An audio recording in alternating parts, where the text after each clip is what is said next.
We picked up a 2004 Yamaha YFZ450. I picked it up running, but when I met to test drive it and meet the guy, he was saying I needed a carburetor clean, but I didn't mention it over the phone. So when I test drove it, it started up pretty easily, but the battery was dead, so we had to jump start it. But when I was driving it, I kind of wanted to die as I was like coming to a stop. So he was saying that it probably needs a carburetor clean because it's been sitting. But he was saying that it's got a fresh rebuild. It's got a new cylinder. You can see right there, it's a BPR ATV cylinder, which I am familiar with those. You can buy a whole kit on eBay for like the top end. But he doesn't have the paperwork on it. He was saying that he had a buddy do it. And it does run pretty good and doesn't smoke or anything. And nor does the oil mix with the coolant. So all in all, it's all pretty nice. It just has a bunch of stickers on it. You can see it has aftermarket headlights. They're kind of like the fog lights, the yellow ones. And it's not even on there all the way or correctly, but it's got that. It's got the, I don't even know what front bumper this is, but aftermarket front bumper. It's got pretty much brand new front tires. It's got the Nerf bars. Again, don't know what brand that is. The rear tires are pretty bald. And as you can see there, that one's flat and has a big old plug in the sidewall. So a huge hole, which leaks pretty fast. But this one seems to be leaking there too, so we're just gonna go ahead and replace both of those. Looks like it has an aftermarket rear grab bar, as well as the big gun exhaust. I think it's just a slip-on. It's not the full exhaust. So it's got the block-off plate, and it's like a new rotor. Brake pads aren't that new, so it's got an aftermarket seat cover. Looks pretty decent. It goes with the blue, so not too bad. Looks like it's got the delete for the parking brake. Steering's pretty tight. Carburetor's not locked up the throttle slide anyways. But it's got a decent chain. It's got the case saver. Then looks like an aftermarket shift lever for your foot. It also needs a lower roller for the chain. What else? Aftermarket handlebar grips. And then the battery was dead, so I am charging it at the moment, so it's not going to be in here. Got a foam filter. Looks a little bit dirty, but not too bad. It's kind of filthy underneath here, but hopefully that filter's done its job.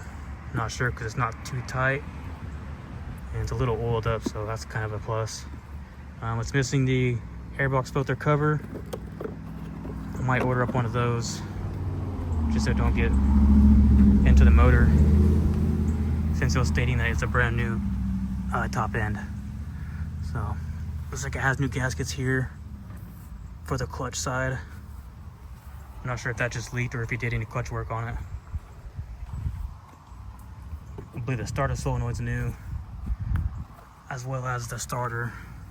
He said that was new too. So we can check the oil, but I believe on these you have to run the engine for it to show on the dipstick. Yeah, so it's on the very bottom of the dipstick there. So you have to run these for it to circulate through the motor and into the tank. So yeah, that's the quad. It does start up and run, but probably needs a carburetor clean. So looks like I'm gonna order up new rear tires. I'm gonna order up the roller for the chain on the lower side. Most likely gonna order up new headlights because that's not gonna do it for me. I think they're actually cut too, so I'm gonna have to order up or find the harness side of the plug for the headlights and splice them back in. So that's pretty much OEM. So, but yeah, this is it right here. I guess the first thing I'm probably gonna do now is get the carburetor off and see how the carburetor looks inside. See if it's dirty, like he was saying. So, pretty much what you gotta do now is I'm also gonna check to see if we have good fuel flow. There's not a filter on there, so it should just flow out pretty nice. But yeah, so unplug all these plugs for the carburetor, TPS and TORS, and then of course you gotta unbolt the boots for the carburetor, and then you gotta take off the throttle cable and the throttle cable cover over here, and loosen that up and take that out, and this should just twist off and come out from the other side. So we're gonna go ahead and loosen that up and take that out. Disconnected the TORS and the TPS sensor. Now we're gonna take off the fuel line.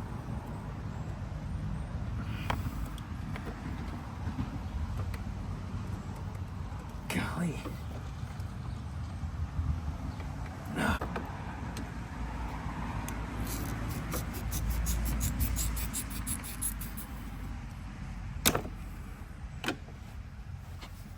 I got the petcock off. We're gonna turn it on to see if we have good flow. Yep, that's on. That's reserve. So it's got good flow. And the petcock's working because it's turned off and it stopped flowing. So I'm gonna tuck that back in so it don't leak. Now, before I loosen up the carburetor, I'm gonna take off the throttle cable in the back. Got the carburetor off. I can already see that's missing a bolt for the bowl and different bolts. So we're gonna get these off. Hopefully I don't strip them. But I can already tell the gas was pretty yellow. So we'll see how dirty it is underneath here.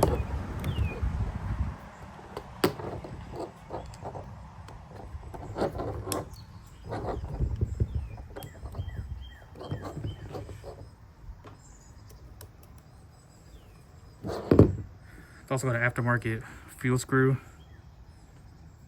So we're gonna see how many turns out it is.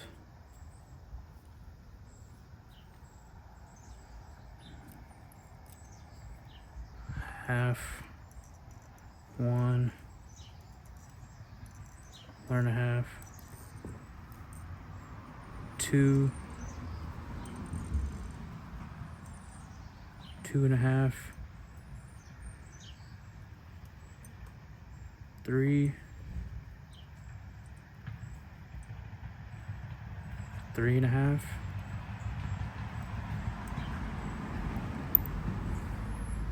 like 3 3/4. It's kind of a lot, but let me see what Jeff's got in there. Should be a spring, washer, and O-ring. And it's still inside there, I can see it. Here's a spring.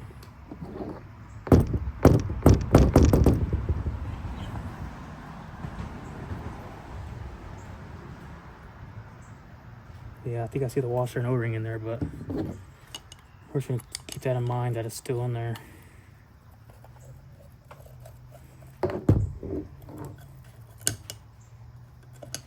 I think I might have an extra screw. It's raining, huh?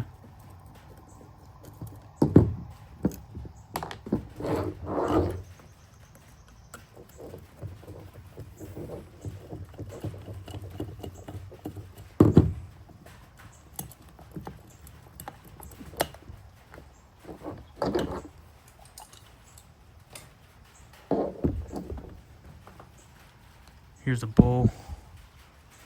Not too bad. Gasket looks pretty good. Blow through the overflow. It's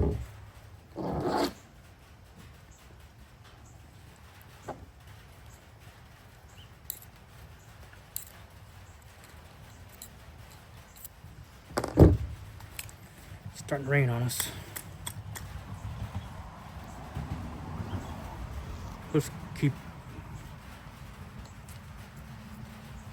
be mindful about that washer and O-ring in there.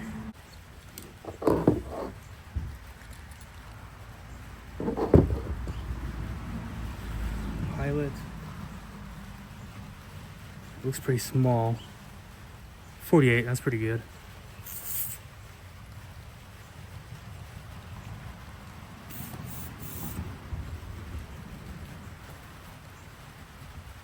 It's like it's partially clogged.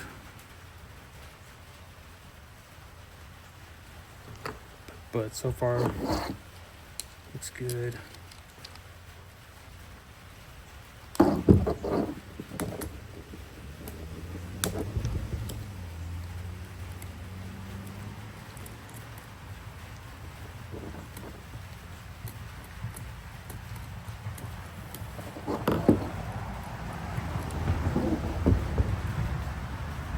The leak jet or small jet is a 105 clear. It might have been a little clogged actually. Obviously the main's clear, 162. Good.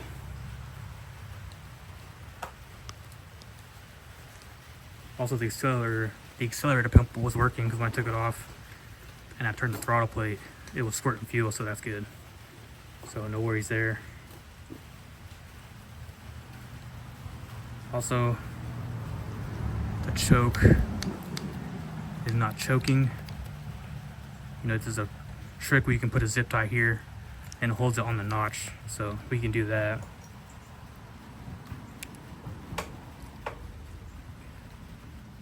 But pretty much everything's clear.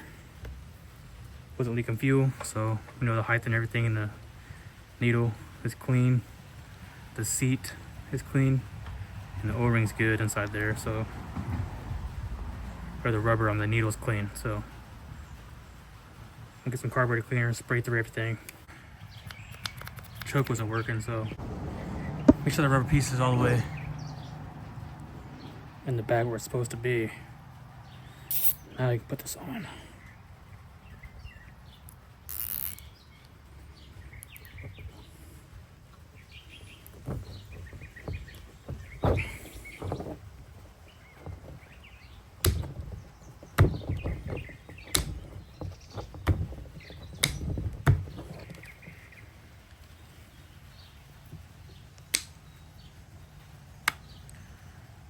You know, depending how tight it is, or depending how tight you put the zip tie, it works.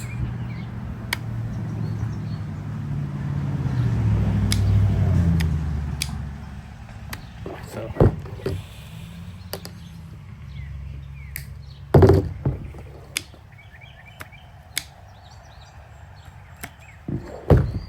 that'll work for me, as long as it gets stuck there at that notch.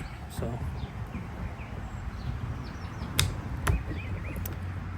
Anyways, let me get this back on the quad. I'm gonna get a quick sample of the gas since it was yellow in the carburetor.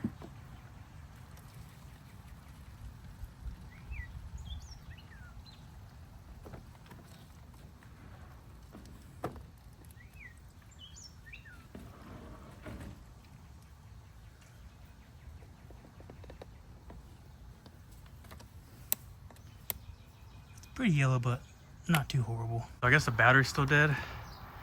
We took off the charger probably about a month ago, so it probably needs to be charged or it needs a new battery, but got the jumper on it. Let's see if it'll start.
So it looks like the throttle cable is getting kind of stuck. So let me tighten it up to where it's supposed to be at, and then we'll give it another shot. Put it up. I was noticing that the throttle cable was really tight and there was no play in the throttle there. But so what I did was I rerouted the throttle cable where it's supposed to go and up and around the handlebars, because before it was like tight, and whenever you removed it, whenever you went left and right on the handlebars, it wanted to pull the throttle and rev it up. So before it was routed underneath here, up and around the other side, coming back through here to the carburetor. But right now it's all routed on one side, all the way up and around. So we have play. That's how it's supposed to be. It's supposed to have play in the throttle too. So got it all buttoned up there. Starts up pretty nice. The battery is dead again, so I can't get it started. But I did have the jumper on it, and it started up way easier. But I'll show you that after I do the rest of the parts. But right now I got it sitting on a spare tire, and I'm gonna be replacing the tires on the rear wheels, because there is a huge hole on the sidewall that's patched with a bunch of patches. And then this left one goes flat too after a while. So, and also the axle nut is loose too on both sides. So I gotta tighten that up whenever I take the wheel off.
Got the wheel and tire off. Tire demounted from the old tires. There's those are. This is the new tire I got, Wanda's. Pretty good tread. And the wheel right there. So we're gonna mount them. Easiest way to do it is put the valve stem side in first, and it should slide right in.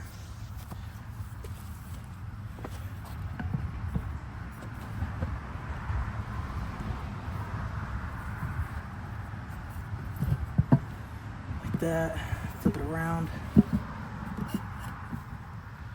and then use your tire spoons.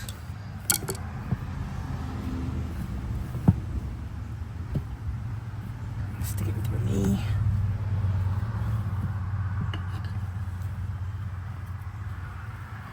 Now work your way around.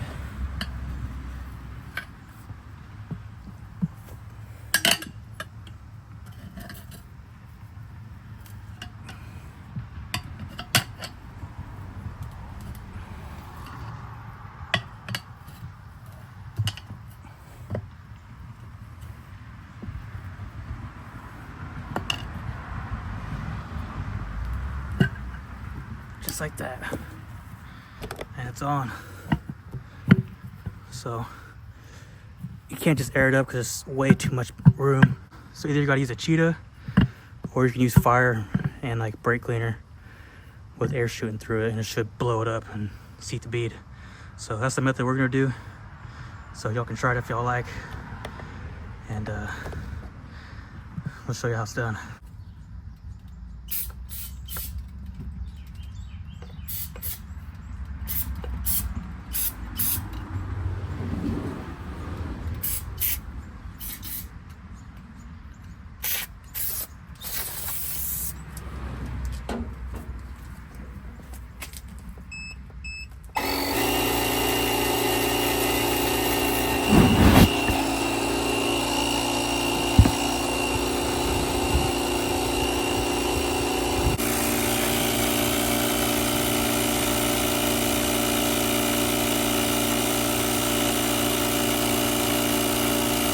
going now.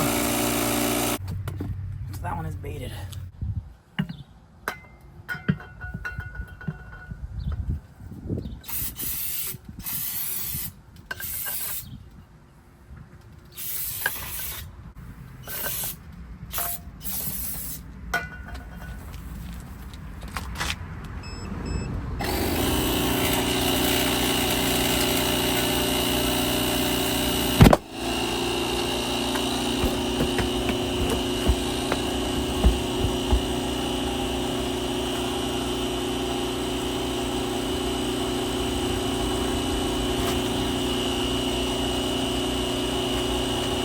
That one's blowing up. You can see it.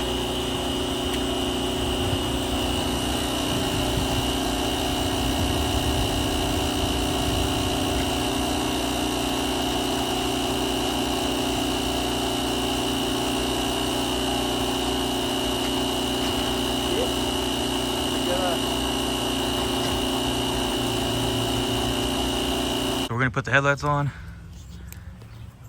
As you can see, it's missing the bracket here. We had to buy a set off of eBay. A used set. These are pretty good. The threads are still good. And I just gotta mount them up right here.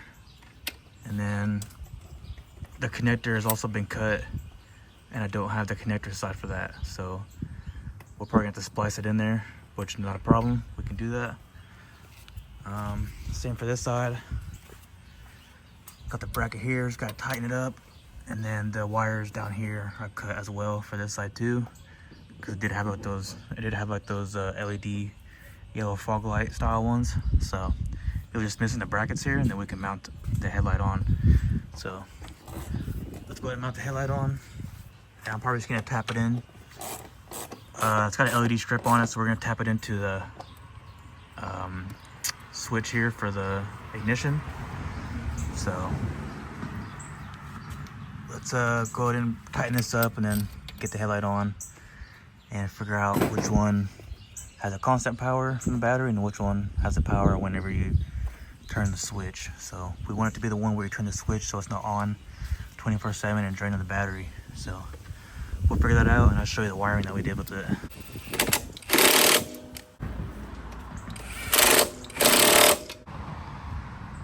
So we got the headlights on. These are the style that we came up with, where it has the LED strip on the bottom whenever you turn the quad on. So we got it hooked up to the ignition switch to where it's the running light on the bottom there is always on when you turn the key on. So turn the key on, it does its thing, and then the whole time you're riding it kind of has that on. And then once you got the quad running,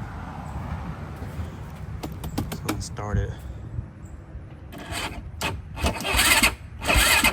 Slow cranking. Like I said, I just charged up the battery and put it back on, but I don't think it's holding the charge very well, so the battery could be bad. So, but as soon as I hook up the jumper on it and hook up 12 volts to it, it cranks up no problem. So, like I said, this is how it turns on when you turn the key, and it's always on when you're running it and when the key switch is on. So, turning it on.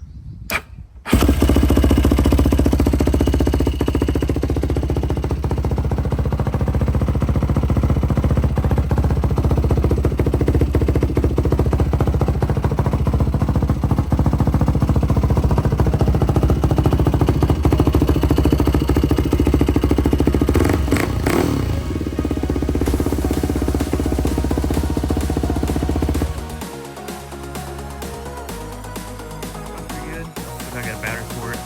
We'll get that ordered up, and this one should be completely done. I'm gonna go ahead and wash it and take a few photos of it.